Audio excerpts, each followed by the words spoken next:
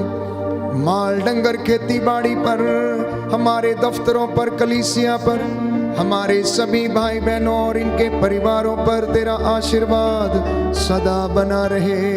Hallelujah, hallelujah. प्रियजनों, प्रभु का सानिध्य आपको घेरे हुए है, उसकी महिमा आपके घर में छाई हुई है। जितने भी लोग दूर दराज से मेरे साथ ऑनलाइन प्रार्थना में जुड़े हैं, परमेश्वर आपको ब्लेस करे। आज की रात्रि अनुग्रह आपको वो देना चाहता है। आज की रात्रि सारी आशीषें आपकी होंगी। सच्चे हृदय से, आत्मा से भर के यदि आप उसकी आराधना करेंगे, उसकी वाणी को ध्यान से सुनेंगे, तो वो आपकी आत्मा को जीवन प्रदान करेगी। ये उसका वादा है। मेरे वचन आत्मा और जीवन है। इन वचनों को आज प्रभु आपके द्वारा इन बच्चों को ग्रहण करने की कृपा दे। तेरा वचन इनके जीवन में महिमा पाए। टूटे बिखरे परिवार यीशु के पवित्र सामर्थी नाम से पुनः एक हो जाए। नौजवान बेटे और बेटियों पर यीशु का अनुग्रह उतरे। जो निराश हैं, जो विचलित हैं, बेचैन हैं, जिन्हें कोई रास्ता नहीं दिखता, प्रभु आज उनका मार्गदर्शन करने की कृपा कर। बोलिए आमीन, आमीन। हालेलुया, हालेलुया। यीशु की स्तुति हो, यीशु की स्तुति यीशु को धन्यवाद, यीशु को धन्यवाद। हे प्रभु यीशु, हे प्रभु मैं यीशु, विश्वास करता हूँ मैं विश्वास करता आप हूँ इस पवित्र संस्कार में, आप इस पवित्र संस्कार में हमारे बीच में हमारे बीच में हाजिर हैं। हाजिर मैं हैं। आपकी आराधना करता हूँ, आपकी आराधना करता आपकी हूँ, महिमा गाता हूँ, आपकी महिमा आपकी जय जयकार करता हूँ। आपकी जय जयकार करता हे हूँ। प्रभु यीशु, हे प्रभु यीशु, मैं अंधकार की शक्तियों पर मैं अंधकार की शक्तियों पर आपके पवित्र वचन के द्वारा आपके पवित्र वचन के द्वारा अधिकार लेता हूँ। अधिकार लेता हूँ। आपके लहू के द्वारा आपके लहू के द्वारा मैं अपने परिवार को, मैं अपने परिवार को, अपने शरीर को अपने शरीर सिर से लेकर पांव तक सिर से लेके पांव तक विलेपन करता हूँ। लेपन करता हूँ। हे प्रभु यीशु, हे प्रभु यीशु, मुझे संपूर्ण संरक्षण मुझे संपूर्ण संरक्षण प्रदान कीजिए। प्रदान कीजिए। हालेलुया, हालेलुया, हालेलुया, हालेलुया, हालेलुया। हालेलुया। प्रभु का वचन कहता है, प्रभु का वचन कहता है, परिवार के सभी सदस्यों का परिवार के सभी सदस्यों का रक्त मांस एक ही होता है, रक्त मांस एक ही होता है। इसलिए वह इसलिए वह भी हमारी ही तरह मनुष्य बन गए, हमारी ही तरह मनुष्य बन गए, जिससे कि वह जिससे कि वह अपनी मृत्यु द्वारा अपनी मृत्यु द्वारा मृत्यु पर अधिकार रखने वाले अधिकार रखने वाले शैतान को परास्त करें शैतान को परास्त करे और दास्ता में जीवन बिताने वाले मनुष्यों को और दास्ता में जीवन मनुष्यों को मृत्यु के भय से मुक्त करें। मृत्यु के भय से मुक्त करे। हालेलुया, हालेलुया, हालेलुया। हालेलुया। संत पौलुस लिखता है, संत पौलुस लिखता है, याकूब का पत्र याकूब का पत्र अध्याय 4 अध्याय 4 पद संख्या 7, पद संख्या 7, आप लोग ईश्वर के अधीन रहें, आप लोग ईश्वर के अधीन रहें, शैतान का सामना करें शैतान का सामना करें और वह आपके पास से और वह आपके पास से भाग जाएगा। भाग जाएगा। हालेलुया। हालेलुया। ईश्वर का पुत्र ईश्वर का पुत्र इसलिए प्रकट हुआ इसलिए प्रकट हुआ कि वह शैतान के कि कार्य वह शैतान के समाप्त कर दे। समाप्त कर दे। हालेलुया, हालेलुया। हालेलुया। हालेलुया। यीशु की स्तुति हो, यीशु की स्तुति यीशु को धन्यवाद, यीशु को धन्यवाद। यीशु की आराधना हो, यीशु की आराधना यीशु की महिमा हो, यीशु की महिमा यीशु को धन्यवाद। यीशु को धन्यवाद। हालेलुया, हालेलुया। हालेलुया। हालेलुया। हे प्रभु यीशु, हे प्रभु यीशु, मेरे परिवार से, मेरे परिवार से, माता पिता से, माता पिता से, भाई बहनों से, भाई बहनों से, मेरी संतान से, मेरी संतान से, जाने अनजाने में जाने अनजाने जो में गलतियां हो गई हैं, गलतियां हो जो गई, पाप हो गए हैं, पाप हो गए हैं, क्षमा कर दीजिए। क्षमा कर जो दीजिए। बुराई में फंसे हैं, बुराई में फंसे उन्हें आजाद कर दीजिए। उन्हें आजाद कर दीजिए। मैं दया की याचना करता हूँ। मैं दया की याचना हालेलुया। हालेलुया। हे प्रभु यीशु, हे प्रभु यीशु, मेरे परिवार पर मेरे परिवार दया कीजिए। दया कीजिए। मैं हृदय से पश्चाताप करता हूँ। मैं हृदय से पश्चाताप करता हूँ। हालेलुया। हालेलुया। आप दयावान हैं। आप दयावान हैं। आज आपकी दया आज आपकी दया मेरे परिवार में मेरे परिवार में अपना कार्य करे। अपना कार्य करें। आमीन। आमीन। दया के लिए प्रार्थना करें। दीनहीन पश्चातापी हृदय को समर्पित करें।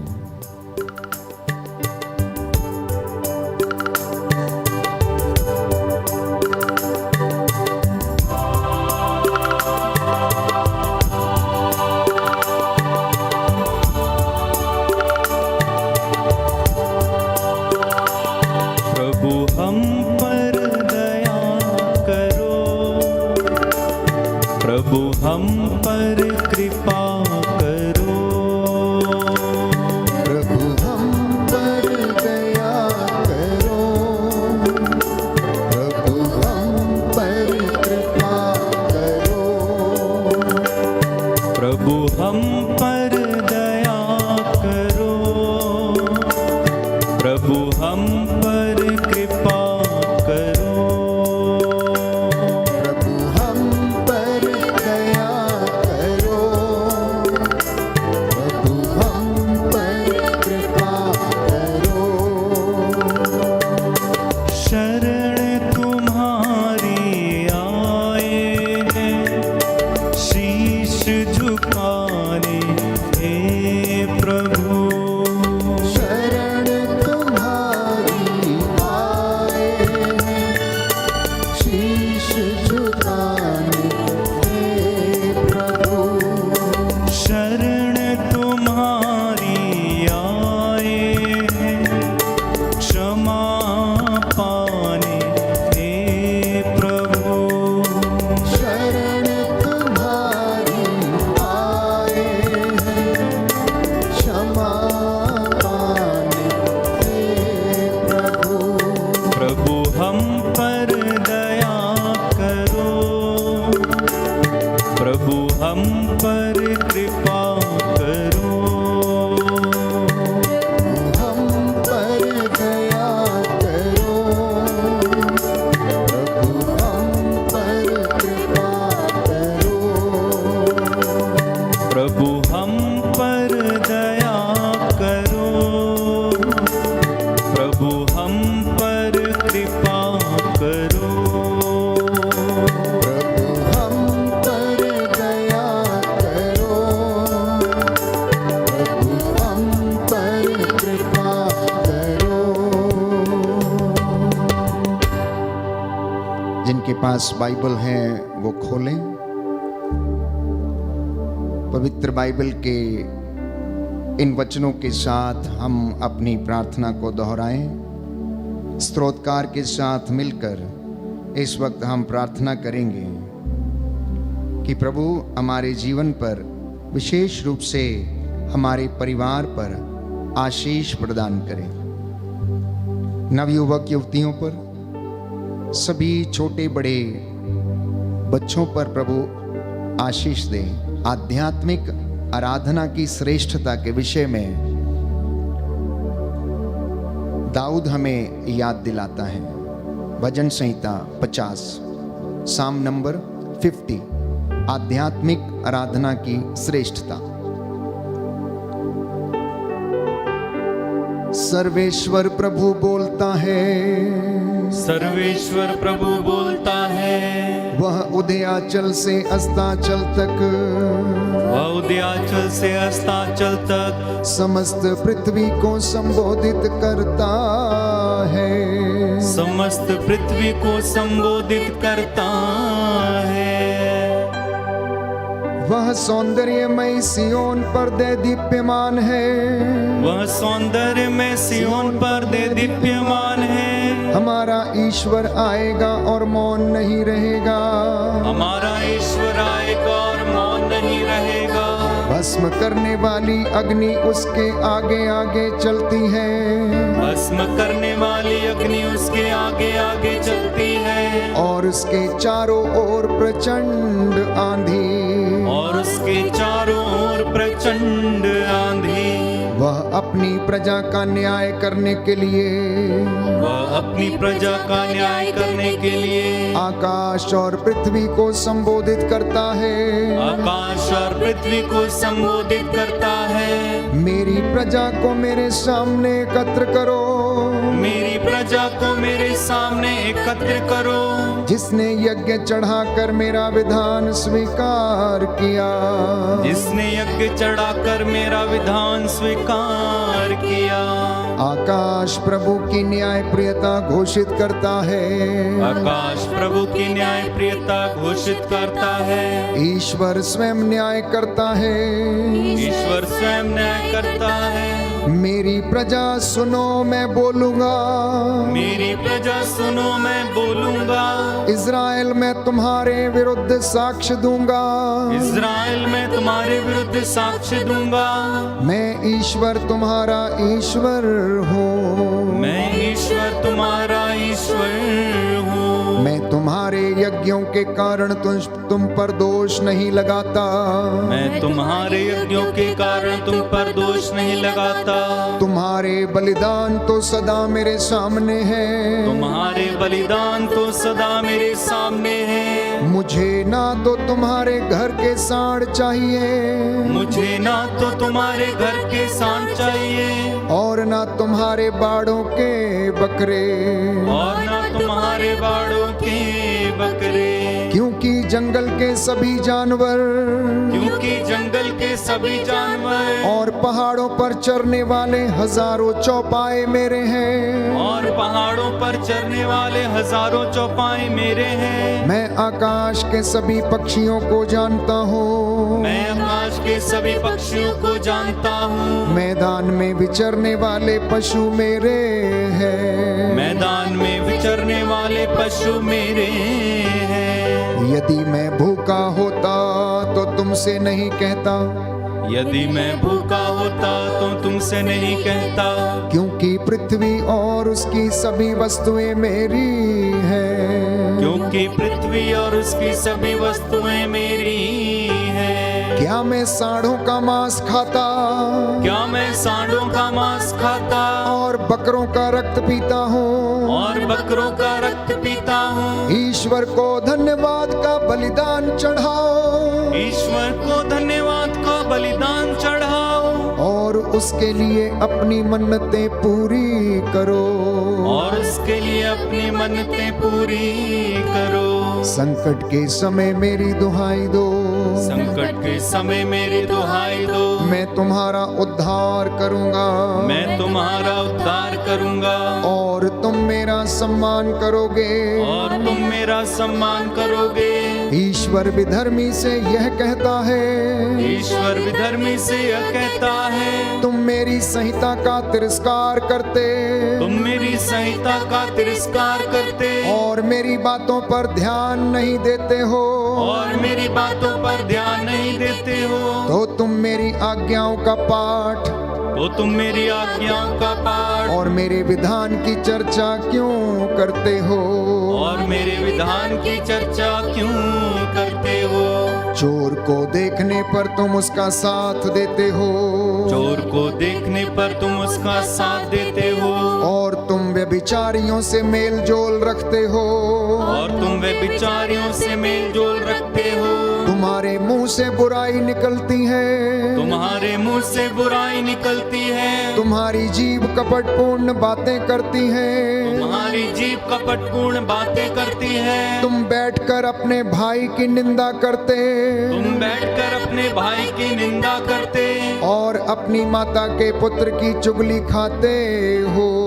और अपनी माता के पुत्र की चुगली खाते हो। तुम यह सब करते हो और मैं चुप रहूं? तुम यह सब करते हो और मैं चुप रहूं? क्या तुम मुझे अपने जैसा समझते हो? क्या तुम मुझे अपने जैसा समझते हो? मैं तुम्हारा एक एक अपराध गिनाकर तुम पर दोष लगाता हूँ। मैं तुम्हारा एक एक अपराध गिना कर तुम पर दोष लगाता हूँ। तुम जो ईश्वर को भूल जाते हो सावधान रहो। तुम जो ईश्वर को भूल जाते हो सावधान रहो। कहीं ऐसा ना हो कि मैं तुम्हारा विनाश करूं कहीं ऐसा ना हो कि मैं तुम्हारा विनाश करूं और तुम्हारा उद्धार करने वाला कोई ना हो। और तुम्हारा उद्धार करने वाला कोई ना हो। जो मुझे धन्यवाद का बलिदान चढ़ाता है, जो मुझे धन्यवाद का बलिदान चढ़ाता है, वही मेरा सम्मान करता है। वही मेरा सम्मान करता है। जो सदाचारी है, जो सदाचारी है, मैं उसे ईश्वर के मुक्ति विधान के दर्शन कराऊंगा। मैं उसे ईश्वर के मुक्ति विधान के दर्शन कराऊंगा। हालेलुया, हालेलुया, हालेलुया, हालेलुया, हालेलुया, हालेलुया, हालेलुया। हालेलुया। दोनों हाथों को खुला छोड़ें। हम इस वक्त प्रभु की हुजूरी में हैं। उसका वादा है, जहां पर 2 या 3 मेरे नाम पर एकत्र होते, मैं उनके बीच में हाजिर रहता हूं। तुम मेरा नाम लेकर जो कुछ भी मांगोगे, मेरा स्वर्गीय पिता मेरे नाम पर तुम्हें प्रदान करेगा। पवित्र आत्मा की अगुवाई मांगे, उसके वरदानों की अभिलाषा करें, उत्तम वरदानों की खोज में लगे रहें। पवित्र आत्मा इस वक्त हमें अनुग्रह के सिंहासन की ओर लेकर चले। जिसे ज्ञान की कमी है, ज्ञान के वरदान के लिए प्रार्थना करें। जिसे सहनशीलता की कमी है, सहनशीलता के वरदान के लिए प्रार्थना करें। जो ज़्यादा बोलता है वो कम बोले, इस विशेष कृपा के लिए प्रार्थना करें। क्षमा करने में असमर्थ है, गुस्सा ज़्यादा आता है, क्रोध ज़्यादा आता है, प्रभु से कहें कि प्रभु मुझे अपने जैसा बनने की कृपा दें। जो निरंतर अपने घर में झगड़ा करते हैं, प्रभु से कहें कि प्रभु मुझे इस दुष्ट आत्मा से छुटकारा दे, ताकि मैं अपने परिवार में तेरे प्रेम को अनुभव कर सकूं। पवित्र आत्मा आइए, हमें ले चलिए, अनुग्रह के सिंहासन की ओर ले चलिए।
पवित्र आत्मा को अधिकार लेने दें अपने जीवन पर, अपने परिवार पर, अपनी सोच, अपने विचारों पर, अपने कानों पर, अपनी बुद्धि पर, ताकि आप जो कुछ भी सुने, जो कुछ भी बोलें, जो कुछ भी विचार करें, वो पवित्र आत्मा की कृपा से प्रेरित हो और वो आपकी आवश्यकताओं में आपकी सहायता करे।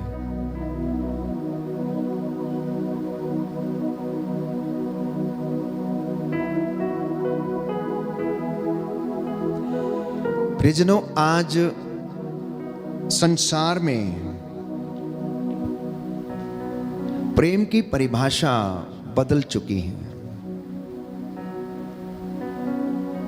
यदि आप अपने आस पड़ोस में देखें तो आपको दिखेगा कि अधिकांशता इस प्रेम में वासना छिपी हुई है। परिवार टूट रहे हैं। पति पत्नी का जो प्रेम है, प्यारे भाइयों और बहनों, अधिकांशता वो संपूर्ण रीति से त्याग भरा प्रेम नहीं है। कुछ लोग जबरदस्ती से एक दूसरे के साथ रहने का प्रयास करते हैं।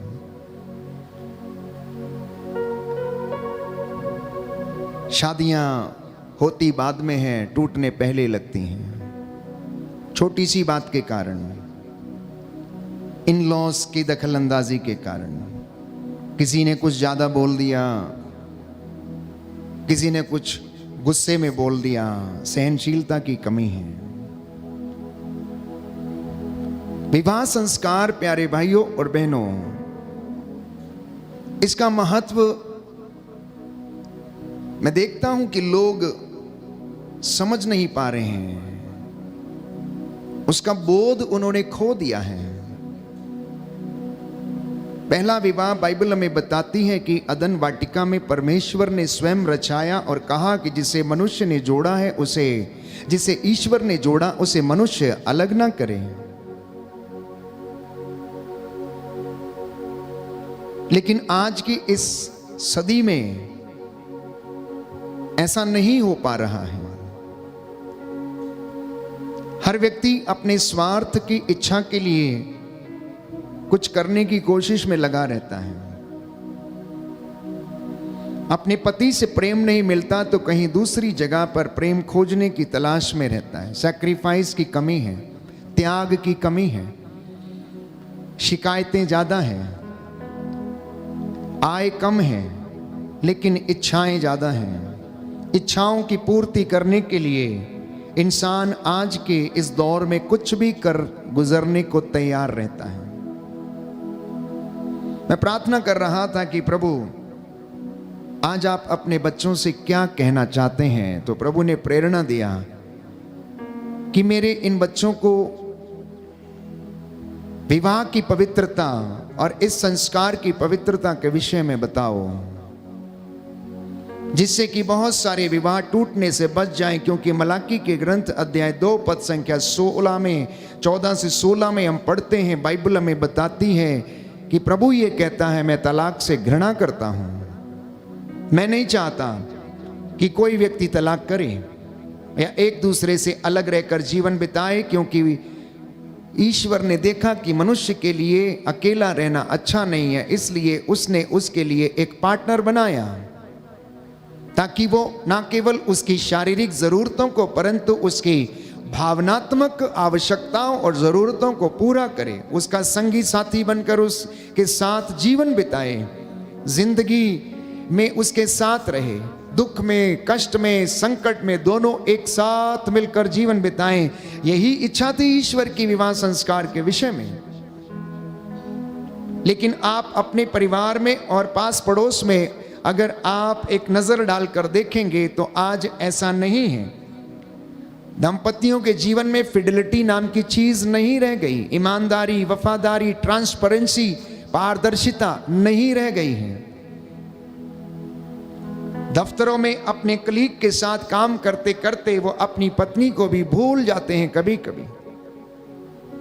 और यही बातें प्यारे भाइयों और बहनों जीवन में दुख का कारण बन जाती हैं। जब पति पत्नी आपस में लंबे समय से तक दूर रहने की कोशिश करते हैं या रहते हैं, तो तीसरा व्यक्ति उस गैप को फिल करने की कोशिश करता है और हेवा के जैसे, चाहे स्त्री हो या पुरुष हो, वो प्रलोभन में पड़ जाता है।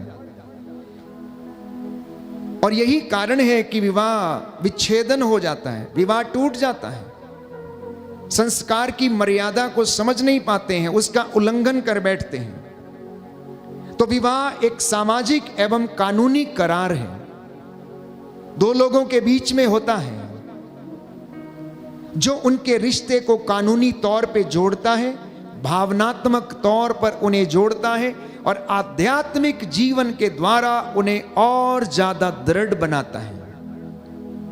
कई लोग शादी करते हैं पैसा देखकर कि लड़का अच्छा है, बहुत पैसा है, मोटर है, गाड़ी है, बंगला है। आज की नौजवान युवतियों को कोई थोड़ा सा बहका दे, मोटरसाइकिल पे घुमा दे, अच्छी गाड़ी दिखा दे, ऑडी दिखा दे या फिर कुछ दिखा दे, वो तुरंत बहक जाती हैं और सोचती हैं कि अब बस इससे ज्यादा अच्छा कोई और व्यक्ति नहीं मिलेगा। आज की युवा पीढ़ी में एक ऐसी होड़ है प्रदर्शन करने की, दिखाने की कि हम कैसे दिखते हैं, क्या है।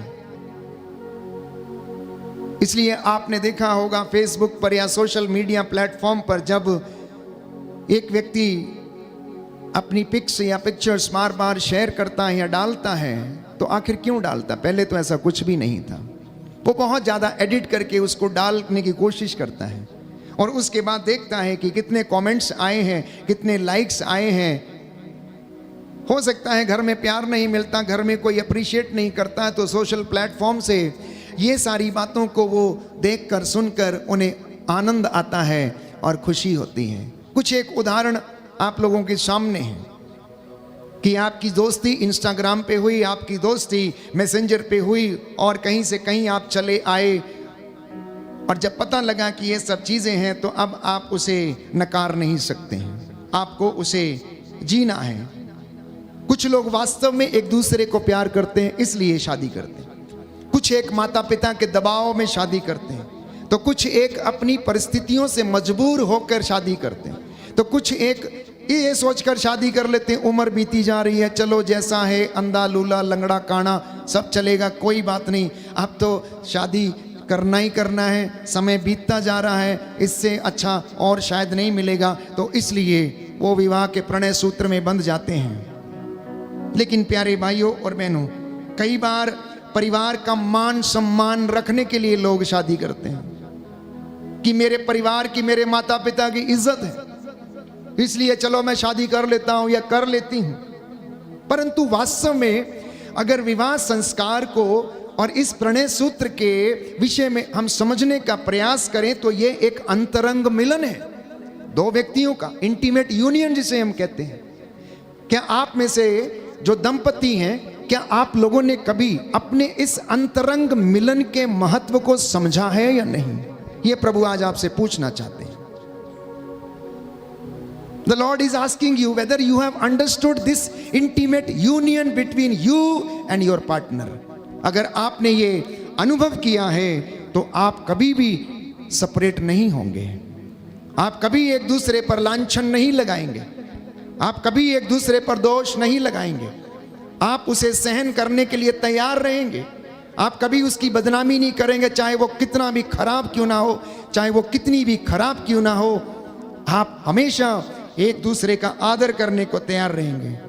The second aspect of marriage, विवाह संस्कार का जो दूसरा पहलू है वो है इक्वल पार्टनरशिप, दोनों का समान रूप से हिस्सा, जितना पति का है उतना ही पति का भी, पत्नी का भी।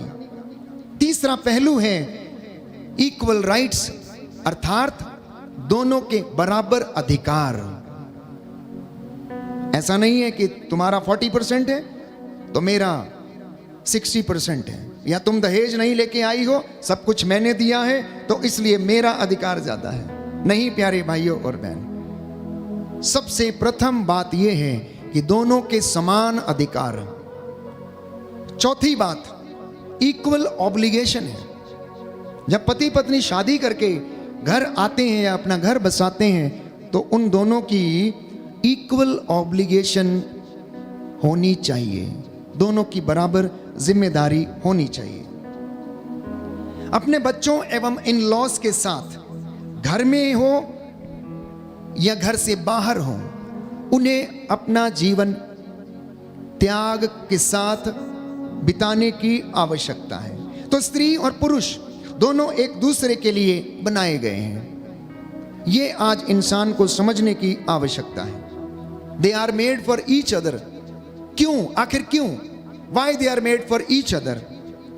एक दूसरे के साथ चलने के लिए, एक दूसरे की सहायता करने के लिए, एक दूसरे के साथ ईश्वर की कृपा में बढ़ने के लिए और अपने वैवाहिक जीवन के उद्देश्यों को पूरा करने के लिए, और अपने बच्चों को जिम्मेदारी के साथ बड़ा करने के लिए उन्हें आध्यात्मिक, उन्हें नैतिक, उन्हें मौलिक शिक्षा देने के लिए आप लोगों को परमेश्वर ने एक साथ जोड़ा है। बोलिए आमेन, आमीन, हालेलुया। हालेलुया। हे प्रभु यीशु, हे प्रभु यीशु, हमारे जीवन में हमारे जीवन में आशीष प्रदान कीजिए। आशीष प्रदान कीजिए। मेरे परिवार में मेरे परिवार में आशीष आ जाए। आशीष आ जाए। आपका आत्मा आपका आत्मा मुझ पर अधिकार ले मुझ पर और अधिकार ले आशीष प्रदान करे। और आशीष प्रदान करे। हालेलुया, हालेलुया, हालेलुया। हालेलुया। तो चूंकि प्रभु की प्रेरणा से आज विवाह संस्कार के ऊपर मनन चिंतन करने का ये मौका मिला है, तो मैं आपको प्रभु की ओर से बताना चाहता हूं कि वैवाहिक जीवन की सफलता निर्भर करती है विश्वास के ऊपर, भरोसे के ऊपर, प्रेम के ऊपर, त्याग के ऊपर। अगर विश्वास नहीं, भरोसा नहीं, प्रेम नहीं, त्याग नहीं, पारदर्शिता नहीं, तो विवाह प्यारे भाइयों और बहनों नहीं टिक सकता, क्योंकि विवाह की नींव ही यह है। और अगर यही कमजोर है तो दोनों का दाम्पत्य जीवन में अवश्य प्यारे भाइयों और बहनों कुछ न कुछ बाधा उत्पन्न होगी और वह रिश्ता टूट जाएगा, बिखर जाएगा। उसमें कोई और व्यक्ति आकर प्यारे भाइयों और बहनों जगह बनाएगा और यह रिश्ता टूट जाएगा। तो पति और पत्नी के बीच में जो रिश्ता है वो कुछ इस तरीके का होना चाहिए जैसे पानी और मछली का है, जैसे पानी और मछली का है। मछली पानी के बिना नहीं रह सकती है। यह रिश्ता ऐसा नहीं होना चाहिए मछुआरा और मछली, जब मर्जी चाहा बंसी डाली, पकड़ ली, इस्तेमाल किया, छोड़ दिया। अगर इंसान इस बात को समझता है तो मैं समझता हूं कि उसकी जिंदगी में, उसके परिवार में आशीष अवश्य आएगी। तो परिवारों की शुरुआत ही संबंधों से होती है। अगर संबंध अच्छे नहीं है तो परिवार बन ही नहीं सकता है, परिवार बन ही नहीं सकता है। मैंने कई मर्तबा कहा आप लोगों को समझाने के लिए कि आज आप लोगों ने घर जरूर बना, मकान जरूर बनाए हैं, लेकिन आप अभी तक घर बनाने में सफल नहीं हुए हैं। आपके मकान आलीशान हैं, आपके बंगले आलीशान हैं, हर प्रकार की सुविधा है, बड़े बड़े पलंग, मोटे मोटे गद्दे, हर चीज शोकेस में सजा के रखी गई है। लेकिन क्या आपने अपने रिश्ते को शोकेस में सजाया है या नहीं? क्या आपने अपने घर की नींव को दृढ़ किया है या नहीं? मैं ऐसा क्यों कहता हूं? क्योंकि प्रियजनों, मकान ईंट पत्थरों, रंग रोगन, सीमेंट और रेता से बनते हैं। लोहे का इस्तेमाल किया जाता है उसमें, उससे मकान बनते हैं।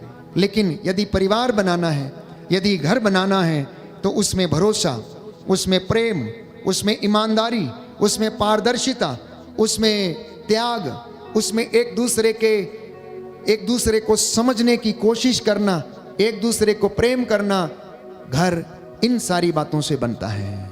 और जिन घरों में ये नहीं है वो घर नहीं, केवल मकान बनकर रुका हुआ है। इसलिए उस मकान में शांति नहीं, उस मकान में प्यारे भाई और बहनों हमेशा कुड़कुड़ाने वाली आदतें हैं, एक दूसरे को फाड़ खाने, मार डालने वाली आदतें हैं, एक दूसरे का मान सम्मान नहीं करने वाली आदतें हैं। वो दुष्ट आत्माएं उस घरों में काम करती हैं और उस घर में बहुत सी अशांति है। मैंने कहा परमेश्वर ने पहला विवाह इसलिए रचा जिससे कि सृष्टि का कार्य आगे बढ़ता जाए। अदन वाटिका में इस विवाह को रचाया गया आदम और हेवा के बीच में, और इसका उद्देश्य था कि सृष्टि का कार्य आगे बढ़े। अगर आप वचन खोल के पढ़ेंगे उत्पत्ति ग्रंथ अध्याय 1 पद संख्या 28 में, तो आपको पता लगेगा कि परमेश्वर के आदम और हेवा को जोड़ने के पीछे उद्देश्य क्या था। यदि आप उत्पत्ति ग्रंथ अध्याय 9 पद संख्या 1 में पढ़ेंगे तो बाइबल हमें बताती है कि परमेश्वर ने कहा फलो फूलो और पृथ्वी पर फैल जाओ। उत्पत्ति ग्रंथ अध्याय 2 पद संख्या 18 में हम पढ़ते हैं कि प्रभु ने कहा कि मनुष्य के लिए अकेला रहना अच्छा नहीं है। अय्यूब के ग्रंथ में हम पढ़ते हैं, बाइबल हमें बताती है कि विवाह स्वर्ग में रचाए जाते हैं। ईश्वर की इच्छा के अनुसार आप लोगों का मिलन हुआ है, और यदि आप उसको ईश्वर की इच्छा समझ के स्वीकार करते हैं तो ये आपको एक बुलाहट दी गई है कि यदि आपका पति अच्छा नहीं है तो आप उसके जीवन के अच्छा करने के लिए प्रयास करें। पत्नी अच्छी नहीं है तो उसके लिए आप प्रार्थना करें। जिस प्रकार से एक पुरोहित को या याजक को कलीसिया को आध्यात्मिकता में बढ़ाने की जिम्मेदारी दी गई है, ईश्वर तक पहुंचाने की जिम्मेदारी दी है, उसी तरीके से पति और पत्नी की भी बुलाहट है कि वे एक दूसरे को अपने विश्वास के द्वारा विश्वास में दृढ़ करें। और संत पौलुस लिखता है कि विश्वास करने वाली पत्नी के कारण अविश्वासी पति भी पवित्र हो जाता है, और विश्वास करने वाले पति के कारण अविश्वासी पत्नी भी विश्वासी बन जाती है। विवाह का एक और उद्देश्य मलाकी के ग्रंथ अध्याय 2 पद संख्या 15 में, कि इस विवाह का उद्देश्य है कि परमेश्वर आपसे एक धर्मी संतति की उत्पत्ति चाहता है। वो आपसे नालायक, मूर्ख और ऐसे गलत आचरण वाले बच्चों की उत्पत्ति नहीं चाहता है। सुंदर वचन है प्यारे भाइयों और बहनों। क्या आप माता पिता ने कभी इस बात को समझा है कि परमेश्वर आपसे एक अच्छी और धर्मी संतति चाहता है? जिस बच्चे को आप जन्म देते हैं, उसका पालन पोषण करते हैं, बड़ा करते हैं, परमेश्वर चाहता है कि आप उसको धार्मिकता में बढ़ाएं। परमेश्वर चाहता है कि आप उसको विश्वास में बढ़ाएं। और मैंने कहा कि बाइबल हमें बताती मलाकी के ग्रंथ अध्याय 2 पद संख्या 16 में कि परमेश्वर तलाक से घृणा करता है। कुरिन्थियों के पहले पत्र अध्याय 7 पद संख्या 2 में लिखा है कि विवाह इसलिए ईश्वर ने बनाया ताकि इंसान व्यभिचार से दूर रहे। इंसान व्यभिचार से दूर रहे। व्यभिचार की आशंका के कारण ईश्वर ने विवाह संस्कार को बनाया, और वो चाहता है कि इस संस्कार के द्वारा आप और आपका परिवार पवित्र हो जाए और आपके धर्मी संतति आपके परिवार में उत्पन्न हो और वो फलती फूलती जाए। कुरिन्थियों के पहले पत्र अध्याय 7 पद संख्या 39, प्रभु का वचन कहता है कि वह केवल मसीह में रहने के लिए है और किसी चीज में रहने के लिए नहीं है। जिनके पास बाइबल है खोले, इस वचन को हम पढ़ेंगे और प्रभु की आशीष को हम ग्रहण करेंगे। कुरिन्थियों का पहला पत्र अध्याय 7 पद संख्या 39 और उससे आगे लिखा है, जब तक किसी स्त्री का पति जीवित है वह तब तक उससे बंधी रहती है। यदि पति मर जाता है तो वह मुक्त हो जाती है और जिसके साथ चाहे वह विवाह कर सकती है, परंतु केवल किसी मसीही से ही। फिर भी यदि वह वैसी ही रह जाए तो यह और अच्छा करती है। यह मेरा विचार है और मुझे विश्वास है कि ईश्वर का मनोभाव मुझ में विद्यमान है, और इसलिए मैं आपसे ये कह रहा हूं। ईश्वर ने विवाह संस्कार को इसलिए भी रचाया ताकि इंसान अपनी यौन इच्छाओं को पूरा करे, संतान उत्पन्न करे और उसे परमेश्वर के रास्ते पर आगे बढ़ाए। तो सूक्ति ग्रंथ अध्याय 18 पद संख्या 22 में लिखा हुआ है कि जिसे पत्नी मिली है उसे सुख शांति प्राप्त है, उसे प्रभु का वरदान प्राप्त है। बोलिए आमेन, आमीन। हालेलुया, हालेलुया। हालेलुया। हालेलुया। यीशु की स्तुति हो, यीशु की स्तुति यीशु हो। को धन्यवाद, यीशु को धन्यवाद। यीशु की आराधना हो, यीशु की आराधना यीशु की हो। महिमा हो, यीशु की महिमा हो। यीशु को धन्यवाद। यीशु को धन्यवाद। हालेलुया, हालेलुया। हालेलुया। हालेलुया। पवित्र वचन कहता है, पवित्र वचन कहता सूक्ति है, ग्रंथ सूक्ति ग्रंथ अध्याय 18 अध्याय पद 18 संख्या 22, पद संख्या जिसे 22, पत्नी मिली है जिसे पत्नी उसे मिली है, सुख शांति प्राप्त है, उसे सुख शांति प्राप्त उसे है, प्रभु से वरदान मिला है। उसे प्रभु से वरदान मिला है। हालेलुया, हालेलुया, हालेलुया। हालेलुया। मूर्ख पुत्र मूर्ख पुत्र से से पिता को दुख होता है, पिता को दुख होता वो है, अपनी माता को कष्ट पहुंचाता है। वह अपनी माता को कष्ट पहुंचाता जिसका है। पुत्र मूर्ख है जिसका पुत्र मूर्ख उसे है, दुख होता है, उसे दुख होता है। मूर्ख के पिता को मूर्ख के पिता को आनंद नहीं मिलता। आनंद नहीं मिलता। हालेलुया, हालेलुया, हालेलुया। हालेलुया। ये दो वचन मैंने पढ़े सूक्ति ग्रंथ अध्याय 17 पद संख्या 21 और पद संख्या 25 से, कि जिसका पुत्र मूर्ख है उसे दुख होता है और मूर्ख के पिता को कभी भी आनंद नहीं मिलता, क्योंकि वह उसे हमेशा कष्ट देता रहता है। मूर्ख पुत्र से पिता को दुख होता है और वह अपनी माता को भी कष्ट पहुंचाता है। इसलिए प्यारे भाइयों और बहनों, माता पिता को अपने बच्चों के प्रति अपनी वैवाहिक जिम्मेदारियों को पूरा करने की आवश्यकता है। यह एक सोलम ऑब्लिगेशन है। दंपतियों का अपने संस्कार के प्रति यह एक जिम्मेदारी है, जिसके विषय में रोमियो को लिखते हुए संत पौलुस इस बात को समझाता है। अध्याय 7 पद संख्या 2 से 3 में हम पढ़ते हैं, सुंदर वचन बाइबल हमें बताती है कि किस तरह से संत पौलुस हमें समझाने का प्रयास करता, विशेष रूप से दंपतियों को। Book of Romans chapter 7 verse 2 onwards. विवाहित स्त्री तब तक विधि द्वारा अपने पति से बंधी रहती है जब तक वह जीवित रहता है। यदि पति मर जाता है तो वह अपने पति के बंधन से मुक्त हो जाती है। यदि वह अपने पति के जीवन काल में किसी दूसरे की पत्नी बन जाती है तो वह व्यभिचारिणी कहलाएगी, किंतु यदि पति मर जाता है तो वह उस बंधन से मुक्त हो जाती है। और यदि वह किसी दूसरे की पत्नी बनती है तो भी वह व्यभिचार नहीं करती। इसलिए प्यारे भाइयों और बहनों, आज जितने भी दंपति हैं, पति पत्नी हैं, अपने इस विवाह के महत्व को समझिए, अपने वैवाहिक जीवन की जिम्मेदारियों को समझिए, अन्यथा आपके परिवार में और जीवन में हमेशा अशांति रहेगी। और अगर कोई बात उसमें जंगली बात पनपती है तो वह पीढ़ी दर पीढ़ी बढ़ती जाएगी। इसलिए रोमियो को लिखते हुए संत पौलुस अध्याय 11 में लिखता है, यदि जड़ें पवित्र हैं तो डालियां भी पवित्र होंगी। यदि जड़ें पवित्र हैं तो डालियां भी पवित्र होंगी। तो धन का मोह, आंखों की वासना, स्त्री का मोह एवं शरीर की वासना, प्रसिद्धि का मोह एवं जीवन और शरीर का घमंड, ये हमारे दाम्पत्य जीवन को तोड़ देते हैं, हमारे इस रिश्ते को बर्बाद कर देते हैं। तो एक पति की अपनी पत्नी के प्रति जिम्मेदारी क्या है कि उसे त्याग भरे प्रेम से प्रेम करना, पवित्र करने वाला प्रेम दर्शाना, समझने वाला और सहन करने वाला प्रेम दर्शाना, सेटिस्फैक्शन अर्थात संतोषजनक वाला प्रेम एक दूसरे के साथ साझा करना। आज आप में से बहुत सारे लोग ये समझ नहीं पाते कि आखिर परिवार टूट क्यों रहा है, क्यों टूट जाता है परिवार। कई बार माता पिता और इन लॉज भी समझ नहीं पाते हैं कि परिवार टूटता क्यों है। मैं आपके सामने कुछ बातें प्रभु की ओर से रखना चाहता हूं और आपको समझाना चाहता हूं कि परिवार टूटने का असली कारण जो है वो क्या है। बहुत सारी बातें, एक लंबी लिस्ट हम तैयार कर सकते हैं, लेकिन कुछ बातें आप ध्यानपूर्वक सुनिएगा। यदि दाम्पत्य जीवन में शक उत्पन्न हो जाता है तो वो रिश्ता टूट जाता है।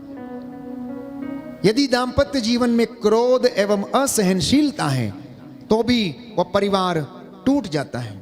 यदि दाम्पत्य जीवन में एक दूसरे के प्रति नफरत और ईर्ष्या है तो भी वह रिश्ता टूट जाता है, चाहे वो दंपति के जीवन में हो, चाहे वो मित्रों के जीवन में हो। यदि मान सम्मान की कमी है तो भी वह रिश्ता टूट जाता है।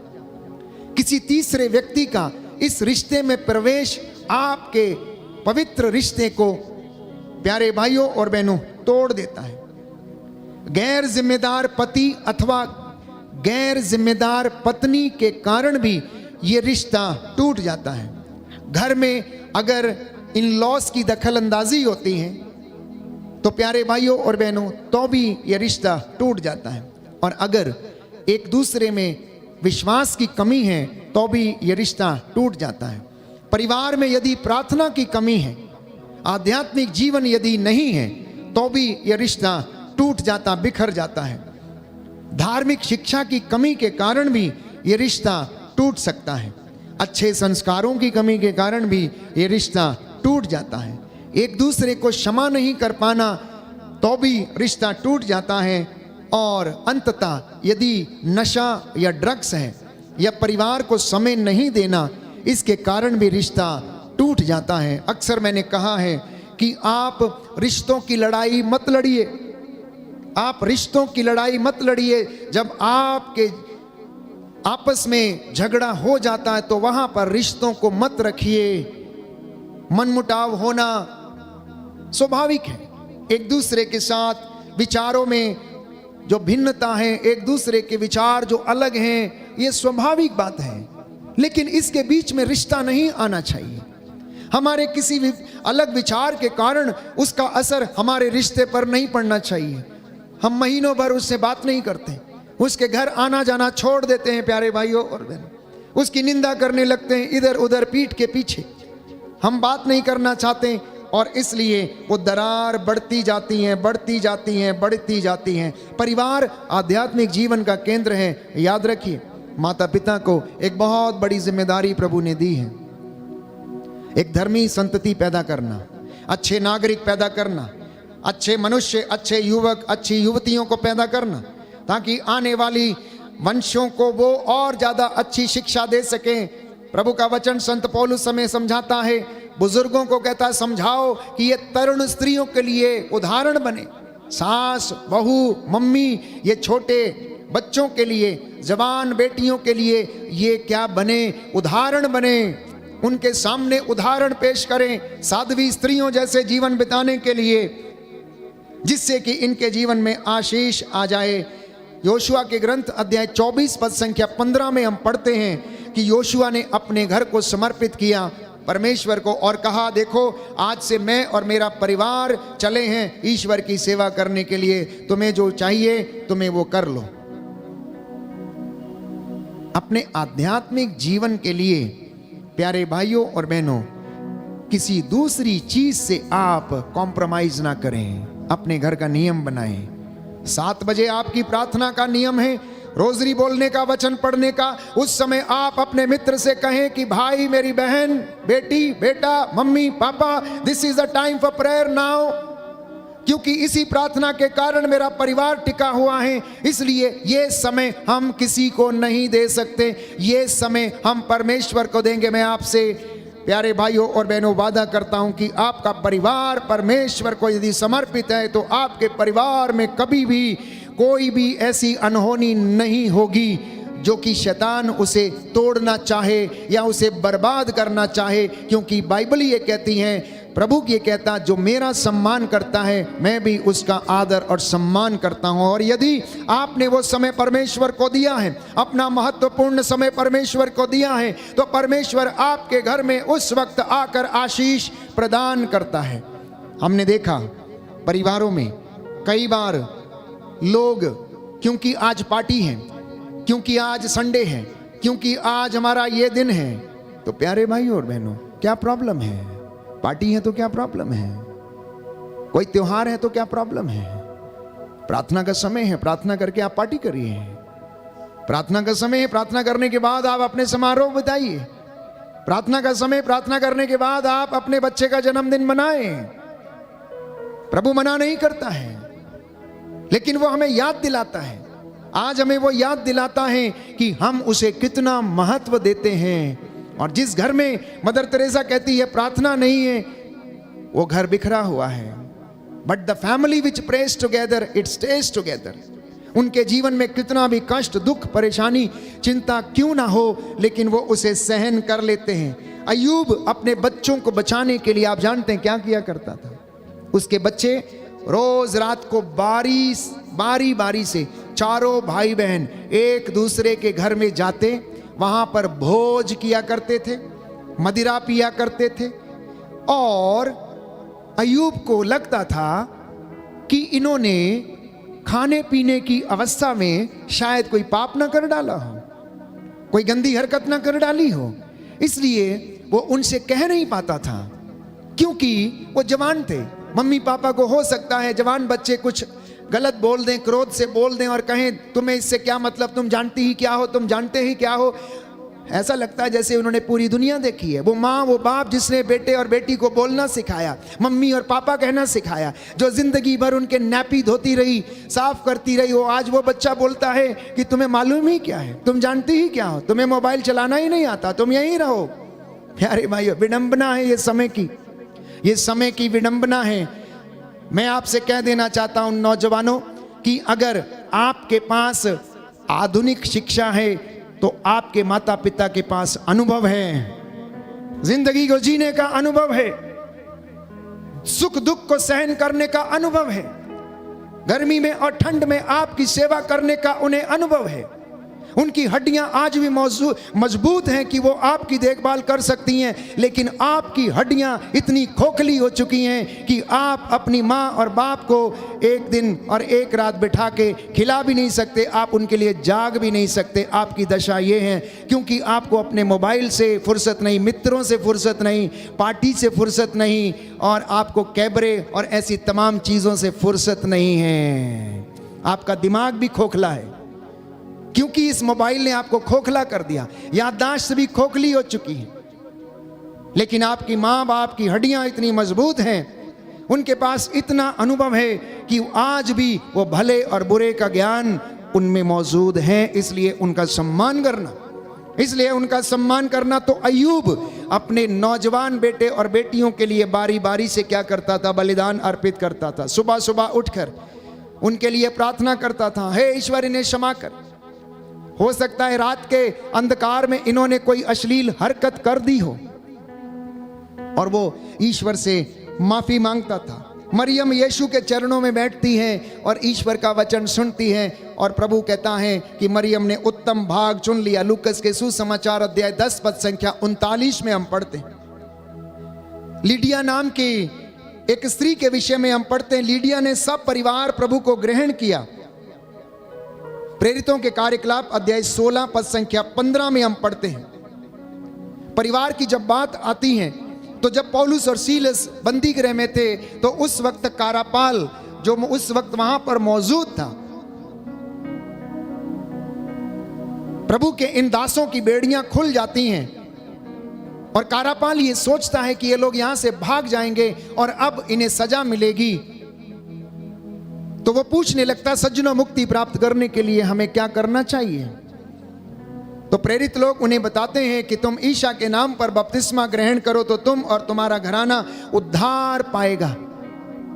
तो आज सबसे पहले मम्मी और पापा को उद्धार पाने की आवश्यकता है। आज सबसे पहले मम्मी और पापा को धर्मी बनने की आवश्यकता है। आज सबसे पहले नव विवाहित दंपतियों को संतान के रूप में एक धर्मी संतति का बीज बोने की आवश्यकता है। सबसे पहले उन्हें परमेश्वर का वचन सुनने और सुनाने की आवश्यकता है।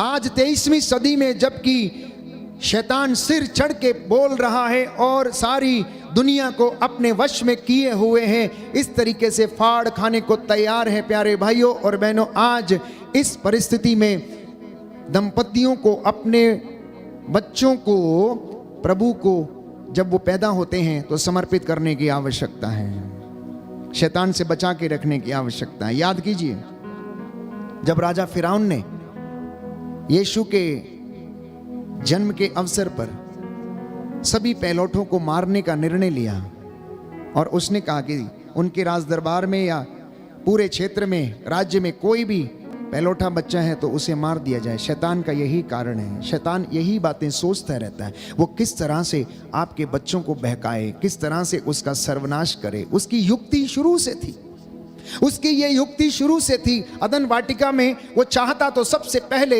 आदमी को बहकाता, आदमी को बहकाता, लेकिन उसके पास नहीं गया। क्यों नहीं गया उसके पास? क्यों वो स्त्री के पास गया? क्यों उसने सबसे पहले स्त्री को दूषित करना चाहा? क्योंकि वो जानता था कि इसके द्वारा जो संतति पैदा होगी वो भी दूषित हो, इसलिए क्योंकि संतान उसके गर्भ से पैदा होनी है, तो इसलिए सबसे पहले उसने टारगेट किया हेवा को और उसमें पुरुष को सहभागी बनाया। वो जानता है कब, कहां और कैसे किस व्यक्ति को नीचे गिराना, क्योंकि ये उसका स्वभाव है, ये उसका कैरेक्टर है। योहन का सुसमाचार अध्याय 10 पद संख्या 10 में हम पढ़ते हैं, बार बार हम इस वचन को प्यारे भाइयों और बहनों पढ़ते हैं। तो इसलिए सावधान रहें, आप अपने बच्चों की देखभाल करें। बहुत सारी जिम्मेदारियां हैं आपकी, कुछ जिम्मेदारियां मैं आपके सामने बताना चाहूंगा। फिलहाल परिवार के मूल सिद्धांतों के विषय में आप जान लीजिए। यदि आप चाहते हैं पति पत्नी का जीवन अच्छा हो, यदि आप चाहते हैं कि परिवार आपका स्वर्ग बने, यदि आप चाहते हैं कि आपका घर परिवार, आपका घर प्रभु के प्रेम से भरा रहे, तो एक दूसरे को क्षमा करने की आदत डाल लीजिए। कितनी भी समस्या की ना हो, कितनी भी परेशानी क्यों ना हो, आपका अहंकार आपके कॉन्शियस से बड़ा नहीं होना चाहिए। आपका अहंकार आपके अंतःकरण से बड़ा नहीं होना चाहिए। अगर वो अंतःकरण से बड़ा होता है तो इसका मतलब यह है कि आपका अंतःकरण मर चुका है और उस अहंकार ने, घमंड ने, ईर्ष्या ने आपके अंतःकरण पर पर्दा डाल दिया है, जिसके कारण आप अपने पार्टनर, आप अपने संगी साथी को क्षमा करने में असमर्थ हैं। और ये बात प्यारे भाइयों और बहनों परिवार को तोड़ देगी। इसलिए पति पत्नी, भाई बहन, मम्मी पापा आपस में एक दूसरे को सॉरी कहना सीख लीजिए। सुबह उठकर जय यीशु, good morning, good afternoon, evening को thank you, good night, God bless you, ये शब्दों का इस्तेमाल करना सीख लीजिए। मैं जानता हूं परिवारों में भ्रमण करते समय आप में से बहुत सारे लोग हैं जो अपनी पत्नी को नाम लेकर भी बुला नहीं सकते हैं, उनकी भाषा ही अलग है। कोई कहेगा ए इधर आना, कोई कहेगा ओए मेरी बात सुन, कोई कहेगा सोनू की मम्मी जरा इधर आ। अरे आप सब कुछ भूल गए, अपनी जवानी के दिनों को आप भूल गए, आदर सम्मान आप भूल गए।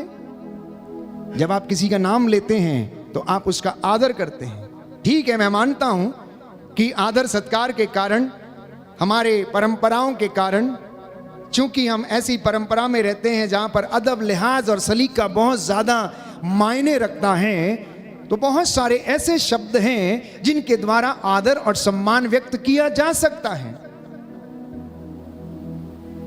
तो आखिर कब हम उन बातों को सीखेंगे?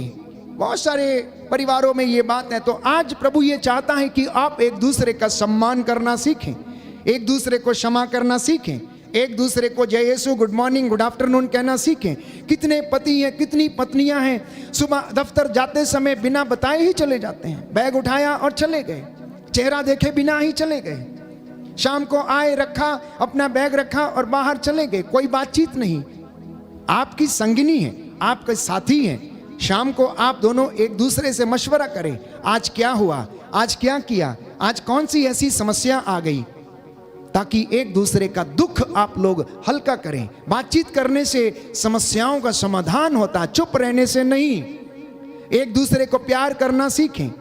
प्यारे भाइयों और बहनों, मैंने कहा प्रेम की परिभाषा बदल चुकी है। कुछ रिश्ते इसलिए टूट जाते हैं कि पति कहता है पत्नी मोटी हो गई है, अब इसके साथ बाजार में चलने में मुझे शर्म आती है, या मेरी पत्नी काली है, अब मुझे समाज में चलने में शर्म आती है, क्योंकि ये मोबाइल ने बहुत ज़्यादा विचारों को कंटैमिनेट कर दिया है। इसने बहुत ज़्यादा लोगों की आंखों को अभिलाषा पूरी करने पर मजबूर कर दिया है। तो अगर कोई इंसान उस प्रेम को शरीर में देखता है, या किसी अन्य चीज में देखता है, या दौलत में देखता है, या अन्य किसी बात में देखता है, तो स्वाभाविक है कि उनका रिश्ता मजबूत नहीं रह सकता। तो पहला सिद्धांत, अगर आप अपने दाम्पत्य जीवन को बनाए रखना चाहते हैं तो एक दूसरे को क्षमा करना, एक दूसरे को प्रेम करना। दूसरी बात, तीसरा बात, एक दूसरे के को समझना। आप दो परिवारों से आते हैं, आप दो कल्चर से आते हैं, आप दो धर्मों से आते हैं, अगर एक ही कल्चर से, एक ही धर्म से हैं, तो आप एक दूसरे की भावनाओं को समझते हैं। आप एक डिफरेंट परिवेश में पैदा हुए हैं। हो सकता है कभी आपने चीज़ों को देखा हो या नहीं देखा हो, प्यारे भाइयों और बहनों, लेकिन ये ज़रूरी है कि आप एक दूसरे के विचारों को समझें, एक दूसरे को स्वीकार करें, एक दूसरे का सम्मान करें, ईश्वर को के वचन को प्रथम स्थान अपने घर में दें। प्यार परिवार की बुनियादी ज़रूरत है, और जिस घर में प्रेम नहीं है उस घर में ईश्वर नहीं। संत योहन अपने पहले पत्र में लिखता है कि जिसमें प्रेम नहीं है उसमें ईश्वर का निवास नहीं है, और ईश्वर उस घर में निवास नहीं करता है। वैवाहिक जीवन एक दूसरे के लिए बुलाहट है, और ये ईश्वर की ओर से। परिवार पवित्र त्रित्व का प्रतिबिंब है। परिवार पवित्र त्रित्व का प्रतिबिंब है। जैसे पवित्र त्रित्व पिता पुत्र पवित्र आत्मा एक है, वैसे ही पति पत्नी और उनके बच्चे, उनमें ये आपसी प्रेम होना चाहिए। परिवार ईश्वर के प्रेम को जाहिर करता है। विवाह एक वरदान है और ये मुक्ति के लिए है। पवित्र त्रित्व का प्रेम पति पत्नी के द्वारा प्रकट होता है, प्यारे भाइयों और बहनों। इसलिए जब हम इन बातों को सुन रहे हैं, डिस्कस कर रहे हैं, और प्रभु हमें समझाने की कोशिश कर रहा है, तो ये जानना हमारे लिए अत्यंत आवश्यक है कि बच्चों के प्रति माता पिता की जिम्मेदारियां क्या हैं। पहली जिम्मेदारी है विधि विवरण ग्रंथ अध्याय 6 पद संख्या 6 और 7 सुंदर और स्पष्ट शब्दों में लिखा गया है। जो शिक्षा मैं आज तुम्हें दे रहा हूं, सुनिए ध्यान से, प्रभु का वचन ये कह रहा, आपने जो वचन सुना है, जो शिक्षा मैं आज तुम्हें दे रहा हूं वे तुम्हारे हृदय पर अंकित रहें। तुम उसे अपने पुत्रों को अच्छी तरह से सिखाओ। घर में बैठते या राह चलते समय, उठते या बैठते समय तुम उनकी चर्चा किया करो। आपने आज तक ईश्वर के नियमों की चर्चा अपने घर में नहीं की, इसलिए आपके बच्चों को उसका ज्ञान नहीं है। इसलिए आपके बच्चों को उसका ज्ञान नहीं। बचपन से ही जब बच्चा पैदा होता है, आप अपने घर में ईश्वर की संहिता और उसके नियमों की चर्चा किया करें, और वह सुनेगा, उसके मन में रजिस्टर होगी बातें, और वो अपने मार्ग से कभी नहीं भटकेगा, कभी नहीं भटकेगी।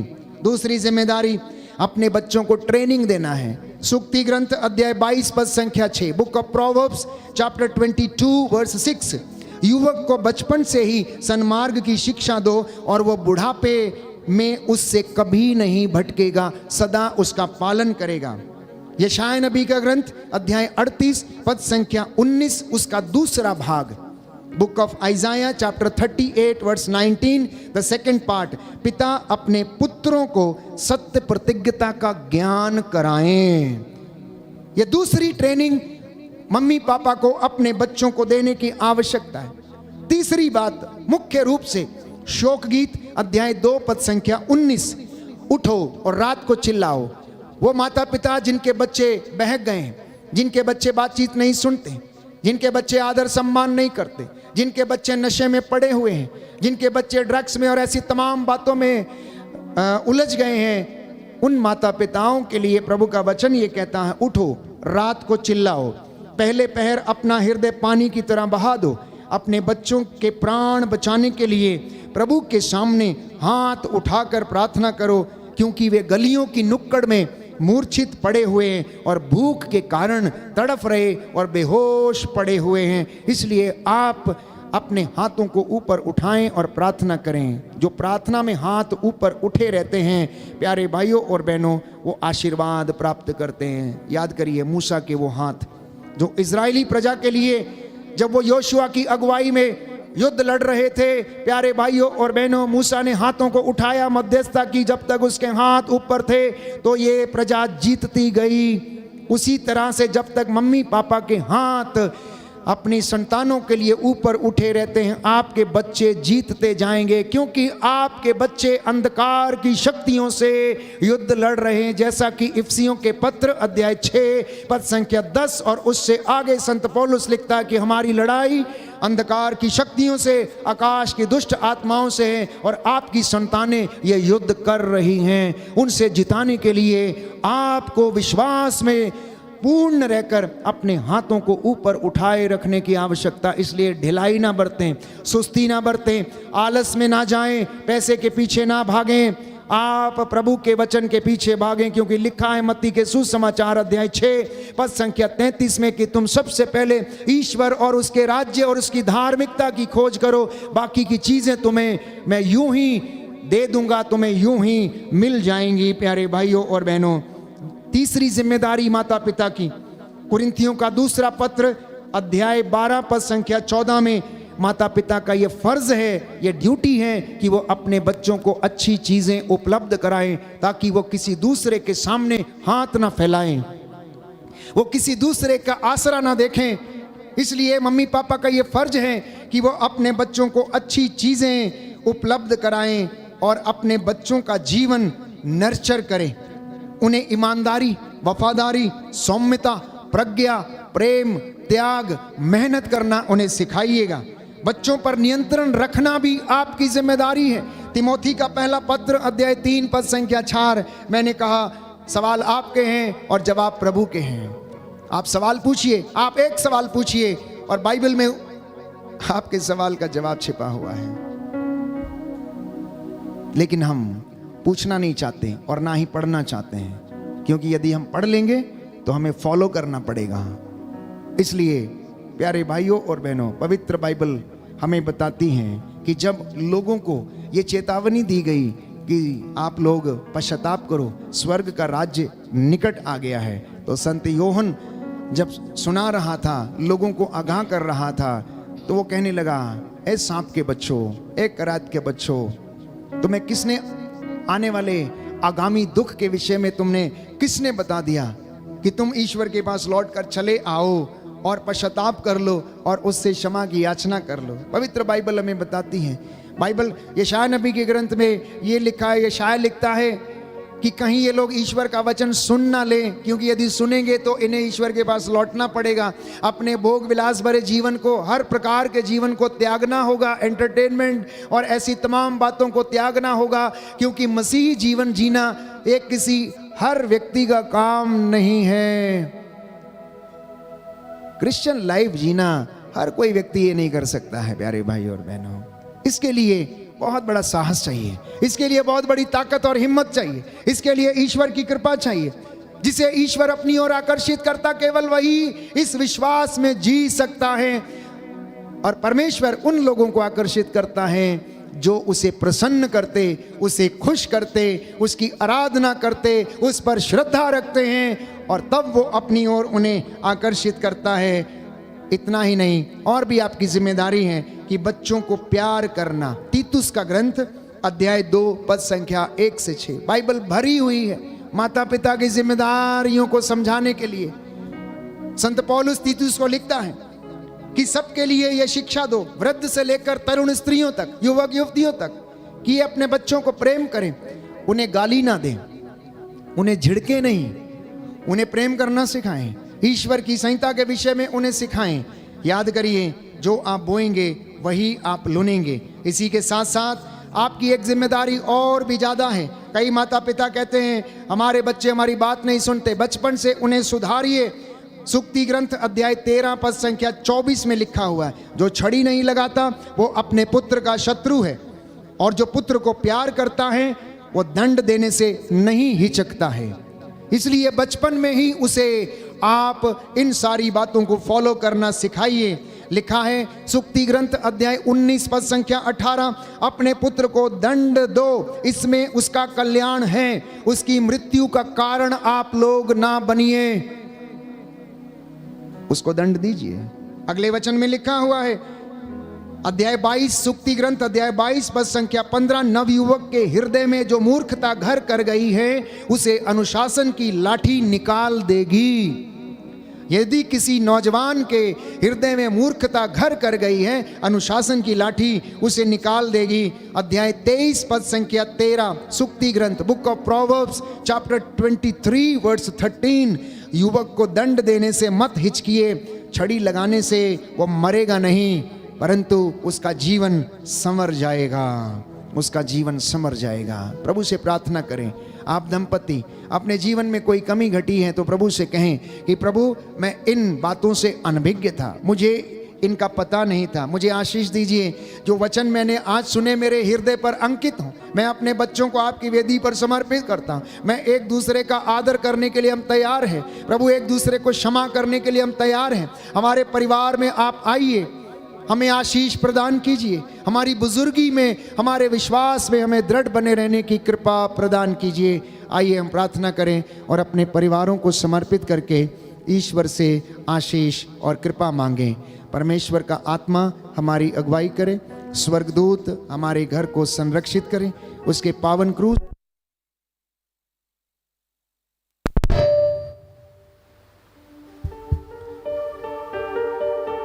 प्रभु का पावन क्रूस हमारे प्रांगण में लग जाए और आज की रात्रि वो हमें संरक्षण प्रदान करे। हम चंगाई के लिए प्रार्थना करेंगे। इस वक्त हम खड़े हो जाएं और बड़े आनंद के साथ प्रभु की दुहाई दें, अनुग्रह की कृपा मांगें। आज की रात्रि वो आपके घरों को आटा गूंदने की परात, आपकी शयन कक्ष को ब्लेस करे और आशीष प्रदान करे।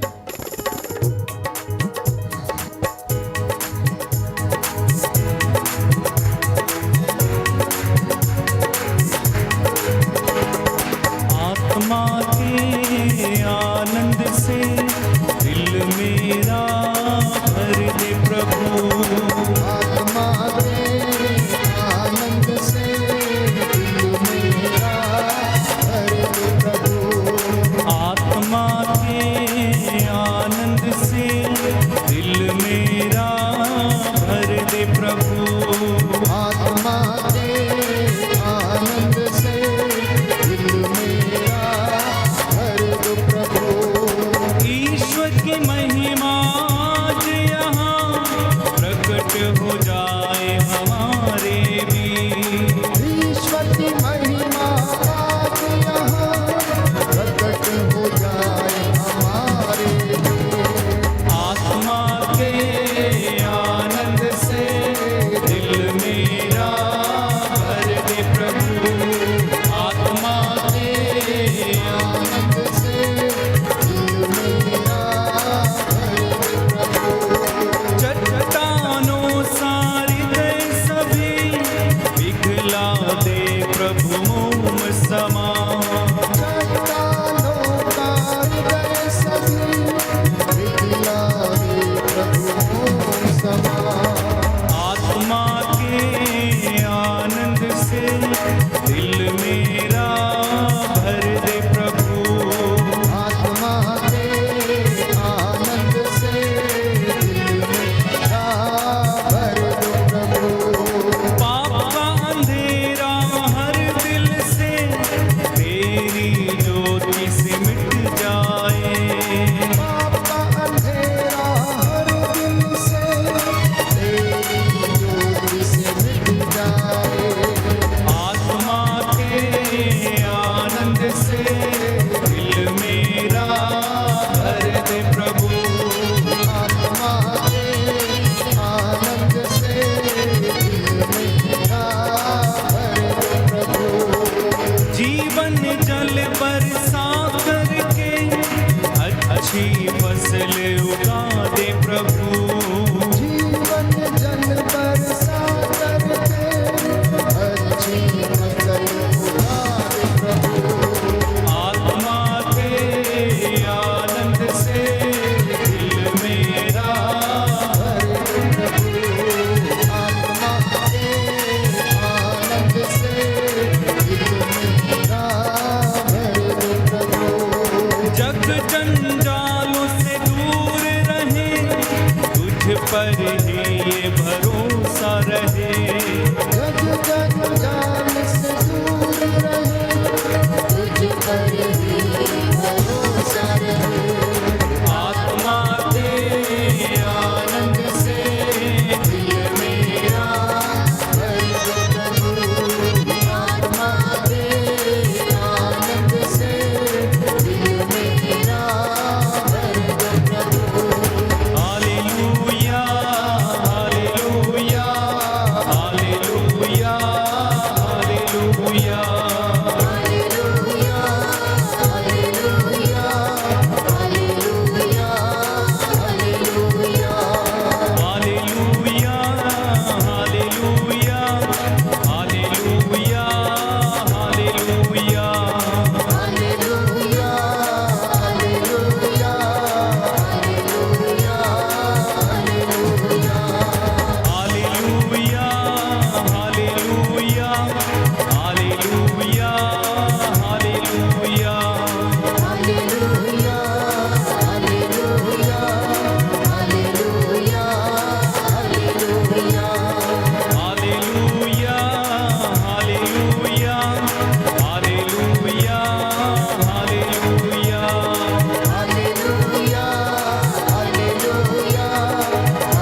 हालेलुया हालेलुया हालेलुया हालेलुया हालेलुया हालेलुया हालेलुया हालेलुया हालेलुया हालेलुया हालेलुया हालेलुया हालेलुया हालेलुया हालेलुया हालेलुया हालेलुया धन्यवाद यीशु, धन्यवाद प्रभु हमसे बातें करने के लिए। तेरे इन बेटे और बेटियों पर दया कीजिए अब्बा पिता, स्वर्ग द्वार खोल दीजिए। तेरे रूह का मसा इनके परिवारों पर छा जाए, इनका दाम्पत्य जीवन पवित्र होने दे। एक दूसरे के प्रति सहनशीलता, ईमानदारी, वफादारी, प्रेम, भरोसा इनके जीवन में बढ़ता जाए। हे प्रभु, इनके जीवन में पारदर्शिता आए, ये आध्यात्मिक जीवन में बढ़ते जाएं, विश्वास में दृढ़ बने और अपने वैवाहिक जीवन में पवित्रता बनाए रखें। Hallelujah hallelujah. इनका वैवाहिक जीवन अदूषित रहे, ये एक दूसरे का सम्मान करें, अपने संतान की रक्षा करें, उनका पालन पोषण करें, उन्हें संस्कारों और विश्वास में बढ़ाएं। आज की रात्रि प्रभु इन्हें कृपा प्रदान कर। तूने हमसे बातें की हैं, हम विश्वास करते हैं तूने अपने वचन के द्वारा हमसे बोला है। आज जिनसे इस परिवार ने तेरा वचन स्वीकार किया, जिस व्यक्ति ने अपने दाम्पत्य जीवन में इस वचन को ग्रहण किया है, उनके जीवन में चंगाई आ जाए, शांति आ जाए। दया कीजिए अब्बा पिता, दया कीजिए। हालेलुया हालेलुया। हम अपनी जरूरतों को परमेश्वर के चरणों में रखें। वो दयावान है, वो दया का सागर है, हमारी प्रार्थनाओं को सुनता और कबूल करता है। मयंक को जो लीवर की बीमारी से पीड़ित है, आशीष मिले, चंगाई मिले। प्रीति रानी को नौकरी की आशीष मिले। प्रार्थना करते हैं सिमकौर को प्रभु शारीरिक दर्द से छुटकारा दे। भाई हरपाल को और उसके परिवार को आशीष प्रदान कर। जियांशी को अच्छा स्वास्थ्य मिले, दीपू को अच्छा स्वास्थ्य दे। फ्रांसिस जेवियर के पूरे परिवार में आशीर्वाद उतरे। प्रभु, जितने भी बेटे और बेटियां, भाई और बहन इस वक्त ऑनलाइन प्रार्थना में जुड़े हमारे साथ, इनके परिवारों में तेरा आशीर्वाद उतरे। इनमें जो बीमार हैं, अनेक प्रकार की शारीरिक बीमारियों से पीड़ित हैं, इनके दुखों को हल्का कर। जो डॉक्टर इनका इलाज करते हैं, उनके हाथों को शुद्ध कर। जो औषधियाँ ये लेते हैं, उनमें तेरा सामर्थ्य आए और इन्हें चंगाई प्रदान करे। इसके लिए हम प्रार्थना करें और कहें, सुन मेरी प्रार्थना उत्तर दे, सुनकर याचना। सुन मेरी प्रार्थना उत्तर दे, सुनकर याचना। प्रार्थना करते हैं क्रिशेंसिया बेक के परिवार के लिए, उन्हें आशीष मिले, उनके बेटे को नशे से छुटकारा मिले, दिव्या को चंगाई मिले, रजनी को नौकरी की आशीष दे, सोनिया जोसेफ को आशीष दे, बनीता माली के परिवार में सभी लोगों को आशीष मिले, बीना मिंज को परीक्षाओं में सफलता दे, एस्थर और एजरा को अच्छा स्वास्थ्य दे, एंसिल को नौकरी की आशीष दे, एलन को चंगाई मिले, मधु को आशीष दे, करण सिंह को प्रभु सरकारी नौकरी की आशीष प्रदान कर, राधिका बरैया को प्रभु आशीष दे, सीमा देवी की को संतान का वरदान मिले, प्रियतमा मिंज के परिवार में आशीष आ जाए, जेनेविवा किंडो को अच्छा स्वास्थ्य मिले एवं आरव को अच्छा स्वास्थ्य मिले, संतोष कुमारी को प्रभु अच्छा स्वास्थ्य दे, विपुल का मन परिवर्तन हो जाए, प्रीति को परीक्षाओं में सफलता मिले, सीमा को अच्छा स्वास्थ्य दे, सानवी को अच्छा स्वास्थ्य दे। इस विशेष कृपा के लिए हम लोग प्रार्थना करें। सुन मेरी प्रार्थना उत्तर दे, सुनकर याचना। सुन मेरी प्रार्थना उत्तर दे, सुनकर याचना। चंगाई मिले भाई सोनू को, ओम प्रकाश को, सरिता माली को, मार्गरेट लोपेस को, किरण मार्बिन को, स्टीफन खालको, राजपाल खन्ना, दिनेश कुमार, सुरेश कुमार, आनंद और अश्मनी को प्रभु चंगाई प्रदान कर। सुमित तिर्की, विनय प्रकाश एक्का, विजय, थॉमस मसीह, राजीव मसीह, मिक्की, अविनाश मिंज, ऐसे तमाम लोग जो नशे से पीड़ित हैं प्रभु, इन्हें चंगाई प्रदान कर। विंसेंट को चंगाई मिले प्रभु। ऐसे तमाम भाई बहन, नवयुवक और युवतियां जो इस प्रकार के नशे और ड्रग्स से पीड़ित हैं, इनका हृदय परिवर्तित कर, इसके लिए हम प्रार्थना करते हैं। सुन मेरी प्रार्थना, उत्तर दे, सुनकर याचना। सुन मेरी प्रार्थना, उत्तर दे, सुनकर याचना। आपके मन में अनेक आशाएं हैं, उम्मीदें हैं, अपेक्षाएं हैं। इस वक्त मांगिए जो मांगना है। प्रभु कहता है तुमने मेरा नाम लेकर अभी तक कुछ नहीं मांगा, मांगो और तुम्हें दिया जाएगा। धरती के ऊपर, आकाश के नीचे, जहां पर दो व्यक्ति एक मत होकर कुछ भी मांगेंगे, मेरा स्वर्गीय पिता उन्हें प्रदान करेगा। आपकी बेटी के मन परिवर्तन के लिए, बेटे के मन परिवर्तन के लिए, नौकरी के आशीष के लिए, धन संपत्ति के लिए, आपकी नौकरी पेशे पर आशीर्वाद उतरे, प्रार्थना करते जाइए, करते जाइए, करते जाइए। बीमारी से चंगाई पाने के लिए प्रार्थना करते जाइए। शरीर में कोई कमी घटी है, लाइलाज बीमारी से यदि आप पीड़ित हैं, इस वक्त आप मांगना। प्रभु हमारे बीच में है, उसने अनेक चिन्ह और चमत्कार दिखाए। अर्धांग रोगियों को चंगा किया, मुर्दों को जिलाया, कोढ़ियों को शुद्ध किया, रक्तस्राव पीड़ित स्त्री को उसने चंगा किया, जक्कैऊस का मन परिवर्तन किया। उसने जेरुस की बेटी को प्रभु ने फिर से जिंदा किया। पेतरुस की सास को जो बुखार से पीड़ित थी, उसका हाथ छुआ, बुखार को डांटा, उसका बुखार जाता रहा। मांगने वालों के लिए, विश्वास करने वालों के लिए कुछ भी असंभव नहीं है। हम प्रार्थना कर रहे हैं, रेखा को अच्छा श्वास दे, स्वास्तिका मिंज के परिवार में आशीष आए, उन्हें अच्छा श्वास दे। निर्मला के परिवार में प्रभु आशीष आ जाए। अपने लिए भी प्रार्थना करते जाइए। प्रभु आपके हाथ पैरों में बल प्रदान करें, आपको विश्वास में दृढ़ बनने की कृपा दे, आध्यात्मिक जीवन में आपको आशीष दे। इसके लिए प्रार्थना करें और कहें, सुन मेरी प्रार्थना, उत्तर दे, सुनकर याचना। सुन मेरी प्रार्थना, उत्तर दे, सुनकर याचना। जो घुटना टेक सकते हैं टेकें। निस्संतान दंपति हाथों को उठाएं। जिनके घरों में लोग बीमार हैं, अस्पतालों में हैं, रोगशैया पर हैं, प्रार्थना करें प्रभु उनके पापों को क्षमा करे। पूर्वजों से चली आई निरर्थक जीवनचर्या, पाप, श्राप, बंधन सारे टूटे। जाने अनजाने में की गई गलतियों के लिए क्षमा की याचना करते जाएं। प्रभु आपके परिवारों को आशीष दे।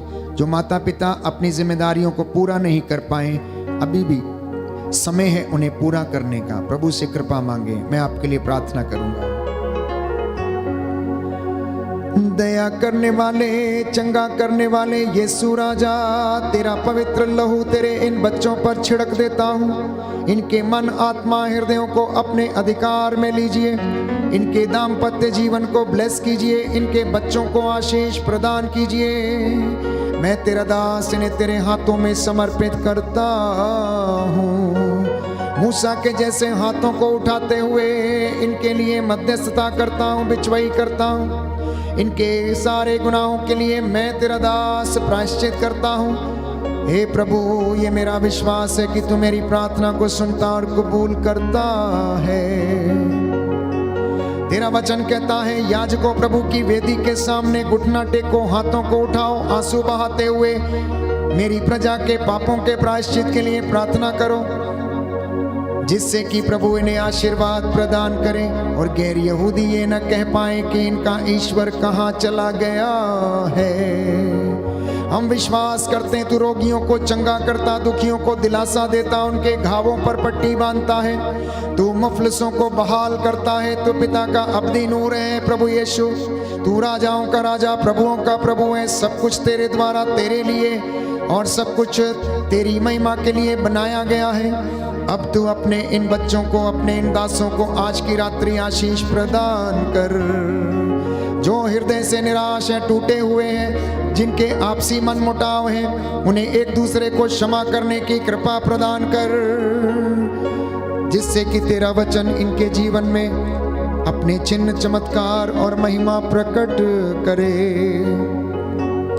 तेरा स्वर्गदूत मिखाएल अपनी तलवार से इनकी रक्षा करे। तेरा स्वर्गदूत रफाएल जो बीमारों की देखभाल करता है, अब इन बीमारों की देखभाल करे। स्वर्गदूत गब्रियल जो संदेश वाहक है प्रभु, अब इनके जीवन में संदेश लेकर पहुंचे और इनको आशीष प्रदान कर। हमारे देश के अधिकारियों पर दया कर, हमारे सभी पुरोहितों पर, धर्माध्यक्षों, धर्म बहनों, धर्म बंधुओं पर जो प्रचार करते उन पर दया कर, जो तेरे नाम को ऊंचा करते महिमा देते उन पर दया कर, जो तेरी वेदी के सामने इस वक्त मौजूद हैं दया कर। जिनके पैसे पर लगे हुए श्रापों को तेरे पवित्र सामर्थी नाम से तोड़ता हूँ। कैंसर की बीमारी, लाइलाज बीमारियां, शुगर की बीमारी यीशु के नाम से जले और जल के राख हो जाए। जिनके जीवन में कष्ट है, परेशानी है, प्रभु समर्पित करता हूँ। जिनके शरीर में कमी घटी है, हीमोग्लोबिन की कमी है, उन पर दया कीजिए। जिनके शरीर में रोग है, बीमारी है, उन पर दया कर और इन्हें चंगाई प्रदान कर। पिता परमेश्वर मेरी प्रार्थना सुन ले, अपने पुत्र उद्धार करता यीशु मसीह के द्वारा, आमीन। पवित्र परम प्रसाद की आराधना हो, स्तुति हो, महिमा हो सदा सर्वदा। पवित्र परम प्रसाद की आराधना हो, स्तुति हो, महिमा हो सदा सर्वदा।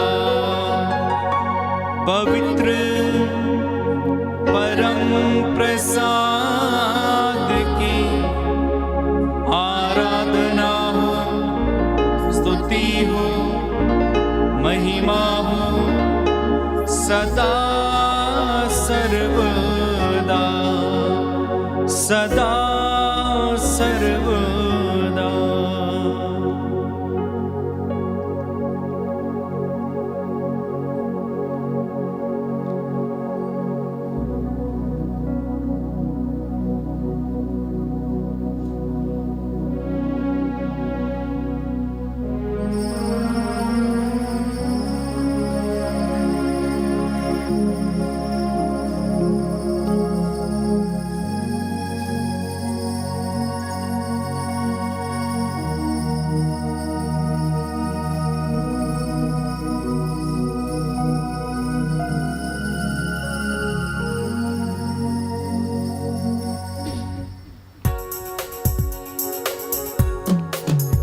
तुझे धन्यवाद, तुझे धन्यवाद, तुझे धन्यवाद प्रभु जी।